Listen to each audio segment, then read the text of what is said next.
કચ્છમાં ગ્રામ પંચાયતની ચૂંટણી પ્રક્રિયા શાંતિપૂર્ણ માહોલમાં પૂર્ણ થતા જવાબદાર અધિકારી કર્મચારીઓ રાહતનો શ્વાસ લીધો છે. સામાન્ય રીતે ચૂંટણી પ્રક્રિયા દરમિયાન વાદ વિવાદના બનાવો વધી જતા હોય છે, પરંતુ આ વખતે આવી કોઈ ઘટના ન બનતા જિલ્લા વહીવટીતંત્રની સમગ્ર ચૂંટણી પ્રક્રિયા દરમિયાન કામગીરી કાબિલે દાદ રહી છે. રાજ્ય ચૂંટણી દ્વારા ચૂંટણીની જાહેરાત થવાની સાથે જિલ્લાનું વહીવટીતંત્ર ચૂંટણીલક્ષી કામગીરી માટે એક્શન મોડમાં આવી ગયું હતું. જિલ્લાની 166 ગ્રામ પંચાયતોની ચૂંટણી જાહેર થઈ હતી. જાહેરનામું પ્રસિદ્ધ થતાની સાથે જ ઉમેદવારી પત્રો ભરવા, ચકાસવા, પરત ખેંચવાની કામગીરી પૂર્ણ થઈ હતી.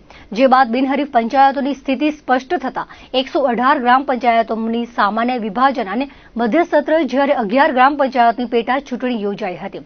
1662 ઉમેદવારો મેદાને રહ્યા હતા. જે બાદ મતદાન કેન્દ્રો નિયત કરવા, સંવેદનશીલ અને અતિ સંવેદનશીલ મતદાન મથકો તારવવા, પોલિંગ સ્ટાફ, સુરક્ષાકર્મીઓની ડ્યુટી આપવી, આરોગ્ય કર્મચારીઓની ફાળવણી, વાહનોની ફાળવણી સહિત અગત્યની કામગીરી હાથ ધરાઈ હતી. રવિવારે 288 મતદાન મથકો પર શાંતિપૂર્ણ માહોલમાં મતદાન પ્રક્રિયા સંપન્ન થઈ હતી. મતદાન પૂર્ણ થયા બાદ આંકડાઓ એકત્રિત કરવા, મતપેટીઓને તમામ તાલુકા મથકોમાં સ્ટ્રોંગ રૂમ સુધી પહોંચાડવા માટે ચૂંટણી કામગીરીમાં રોકાયેલા અધિકારી કર્મચારીઓ વહીવટી સાથે સતત સંકલનમાં રહીને સુચારુ ઢબે કામગીરી કરી હતી. 25મીએ નવા તાલુકા મથકોએ મતગણતરી પ્રક્રિયા હાથ ધરાઈ હતી.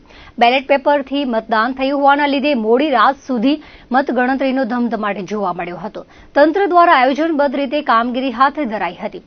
મતગણતરી પ્રક્રિયામાં પણ ક્યાંય વાદ વિવાદ સર્જાયા ન હતા. કચ્છ કલેક્ટર આનંદ પટેલ, પૂર્વ કચ્છ પોલીસ વડા સાગર બાગમાર, પશ્ચિમ કચ્છ પોલીસ વડા વિકાસ સુંડાના માર્ગદર્શન તળે તમામ પ્રાંત અધિકારી, મામલતદારો, તાલુકા વિકાસ અધિકારી, નાયબ મામલતદારો, શિક્ષકો, આરોગ્ય કર્મીઓ, પોલીસ કર્મીઓએ કરેલી કાબિલેદાદ કામગીરીને પગલે ગ્રામ પંચાયતની ચૂંટણી પ્રક્રિયા શાંતિપૂર્ણ માહોલમાં સંપન્ન થઈ છે.